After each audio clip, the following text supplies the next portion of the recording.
Salam Media Sriwijaya. Memperingati 10 Muharram, BKMT Sumsel santuni anak yatim di Pesantren Jamiyatul Khairiyah Mata Merah Palembang. Rombongan pengurus Badan Kontak Majelis Taklim BKMT Sumsel yang dipimpin langsung Ketua BKMT Sumsel Dr. Hajah Khalifah Mahyudin SP.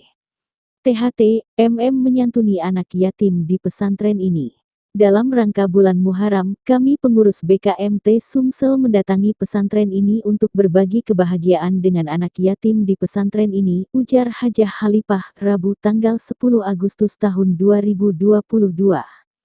Didampingi para pengurus, Dr. Hajah Khalifah Mahyudin SPTHTMM mengatakan kegiatan berbagi kebahagiaan di bulan Muharram ini sudah menjadi agenda rutin BKMT Sumsel. Menurutnya, jika dinilai dari nominal bantuan tidak seberapa namun sebagai perwujudan cinta kasih terutama dengan para anak yatim khususnya di Pondok Pesantren Jamiyatul Khairiyah Mata Merah Palembang. Niat kami dari BKMT Sumsel untuk berbagi kasih dengan anak-anak yatim di pondok pesantren ini. Kami berharap kegiatan ini berkah dan diridhoi Allah SWT, tambahnya lagi.